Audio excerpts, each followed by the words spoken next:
Hi dear friends, എൻ്റെ video കാണുന്ന സമയം നിങ്ങൾക്ക് ഇഷ്ടപ്പെടുകയാണെങ്കിൽ ഒന്ന് ലൈക്ക് ചെയ്തേക്കണേ. അതുപോലെ തന്നെ ഈ ചാനൽ ആദ്യമായി കാണുന്നവരും ഇതുവരെ സബ്സ്ക്രൈബ് ചെയ്യാത്തവരും പ്ലീസ് ഒന്ന് സബ്സ്ക്രൈബ് ചെയ്തേക്കണേ. ഞാനിടുന്ന വീഡിയോസ് ഉടനടി കിട്ടുന്നതിനായി സബ്സ്ക്രൈബ് ബട്ടൻ്റെ തൊട്ടടുത്ത് കാണുന്ന ബെല്ലൈക്കൺ ക്ലിക്ക് ചെയ്താൽ ഓൾ എന്ന ഓപ്ഷൻ വരും. എനേബിൾ ചെയ്യാൻ മറക്കല്ലേ. ഞാനിടുന്ന എല്ലാ വീഡിയോസിൻ്റെ നോട്ടിഫിക്കേഷനും നിങ്ങൾക്ക് ലഭിക്കുന്നതാണ്. ഇന്ന് ഞാനിവിടെ തയ്യാറാക്കുന്നത് വളരെ രുചികരമായ ഒരു വെറൈറ്റി ഉണ്ണിയപ്പമാണ്. നിങ്ങൾക്കിത് തീർച്ചയായും ഇഷ്ടപ്പെടും. നിങ്ങൾ ഇഷ്ടപ്പെട്ടാൽ നിങ്ങൾ എനിക്ക് ഫീഡ്ബാക്ക് അറിയിക്കാൻ മറക്കല്ലേ. എന്നാൽ നമുക്ക് റെസിപ്പിയിലേക്ക് പോകാം. ഇനി നമുക്കൊരു ബൗൾ എടുത്തതിന് ശേഷം ആ ബൗളിലേക്ക് 250 ml 2 കപ്പ് ഗോതമ്പ് പൊടി നമുക്ക് ഇട്ട് കൊടുക്കാം. എന്നിട്ട് നമുക്കൊരു 125 ml ഒരു കപ്പിൽ നിറയെ നമുക്ക് റവ എടുക്കാം.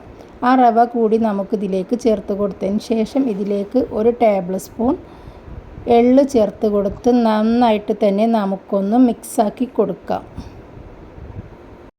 എല്ലാ ഭാഗത്തേക്കും മിക്സാക്കിയതിന് ശേഷം നമുക്കൊരു മിക്സിയുടെ ജാറെടുത്ത് അതിലേക്ക് 1.5 ടേബിൾ സ്പൂൺ പഞ്ചസാരയും 3 ഏലക്കായും കൂടി പൊടിച്ചെടുത്ത പൊടി നമുക്ക് ഈ കൂട്ടിലേക്ക് ചേർത്ത് കൊടുക്കാം.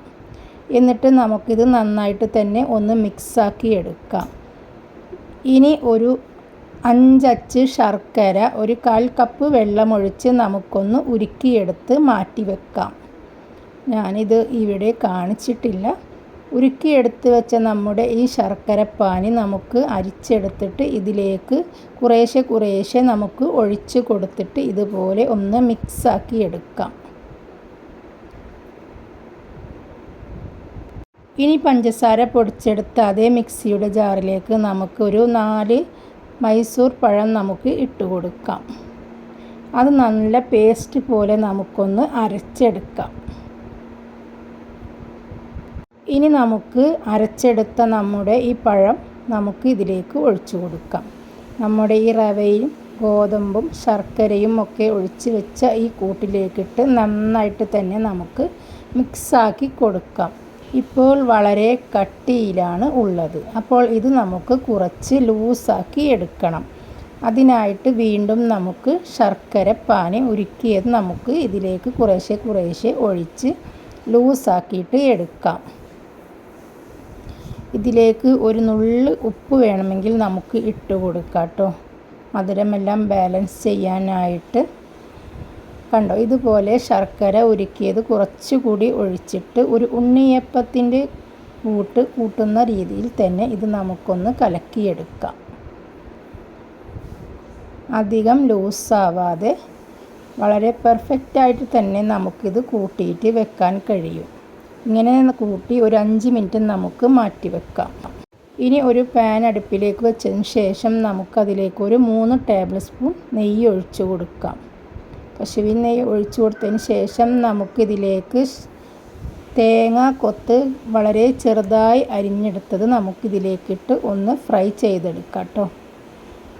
ഈ നെയ്യിലിട്ട് മൂപ്പിച്ചെടുത്ത നമ്മുടെ ഈ തേങ്ങാക്കൊത്തും നമുക്ക് ഈ ഗോതമ്പിൻ്റെ ഈ ഉണ്ണിയപ്പക്കൂട്ടിലേക്ക് നമുക്ക് ഒഴിച്ചു കൊടുക്കാം. എന്നിട്ട് നന്നായിട്ട് തന്നെ നമുക്കിതൊന്ന് മിക്സാക്കി കൊടുക്കാം.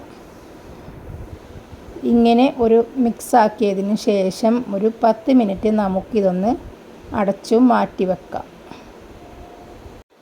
ഇനി നമുക്ക് അടുപ്പിലേക്ക് ഉണ്ണിയപ്പം ചുടാനായിട്ടുള്ള ചട്ടി വെച്ച് കൊടുത്ത് അതിലേക്ക് നമുക്ക് വെളിച്ചെണ്ണ ഒഴിച്ചു കൊടുക്കാം.